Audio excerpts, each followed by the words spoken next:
Bon, la vidéo que j'ai faite sur la confiance en soi, cause ou conséquence, vous a fait réagir. J'ai reçu des retours avec en particulier, que je vais partager avec vous maintenant. C'est une question qui m'a été posée par rapport à l'énergie.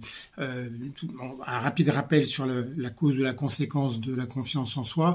En fait, la confiance en soi, c'est plutôt une conséquence du fait d'être dans un environnement sécure ou d'avoir les compétences et d'avoir confiance dans le fait qu'on a les compétences pour réussir ce qu'on est en train d'entreprendre. Ou alors de pas être dans une situation avec des dangers qui vont automatiquement provoquer des résistances. Et donc si soit on est dans un environnement sécure et puis on a confiance dans les compétences qu'on a, on va avoir confiance dans le fait de réussir ce qu'on a à faire.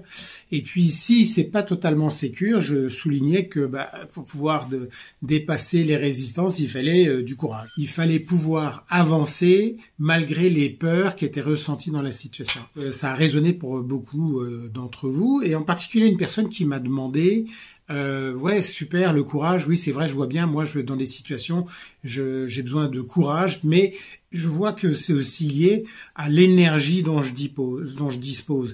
Et elle se demandait, bon, est-ce que le courage, ça va me donner de l'énergie pour avancer, ou est-ce que il me faut de l'énergie pour avoir du courage?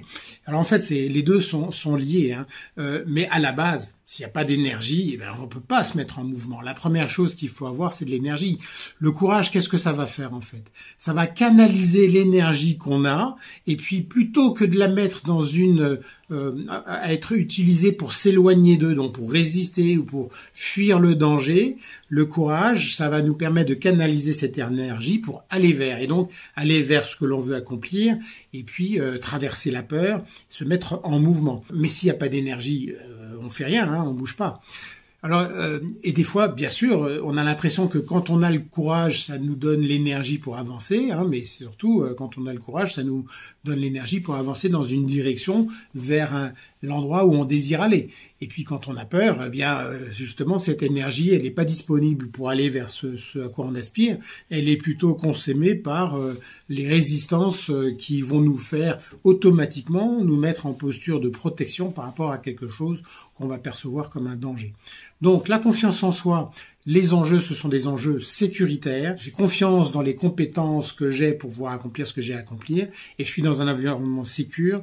Si c'est pas le cas, ce qui va me faire bouger et avancer, c'est de traverser mes peurs, et donc d'avoir le courage de les affronter et les traverser. Et dans tous les cas, pour pouvoir faire ça, il faut de l'énergie pour se mettre en mouvement.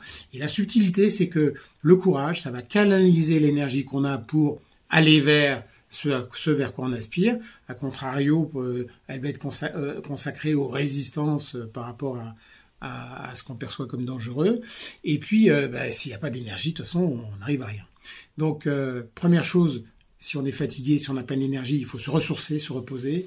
Et puis, deuxième chose, oui, il faut avoir du courage. Et puis, oser faire un pas en avant vers vers quoi on aspire, en ayant bien évalué la situation, les dangers réels ou pas, et dans quelle mesure je fais un pas en avant, non pas pour aller taper le mur, parce que s'il y a un mur, il y a un mur. Il faut voir comment je fais pour contourner, pour gérer la situation en considérant la présence du mur.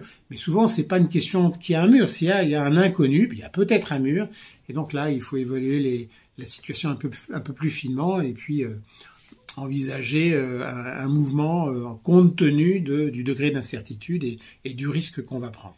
Voilà pour cette petite précision qui fait le lien entre confiance en soi, sécurité dans le fait qu'on a les compétences, sécurité par rapport à l'environnement, et puis en cas d'incertitude, c'est forcément anxiogène, donc ça fait peur, et il faut avoir le courage de dépasser ces peurs-là. Et dans tous les cas, pour faire ça, il faut de l'énergie. Et si on n'a pas d'énergie, il faut se reposer. À bientôt.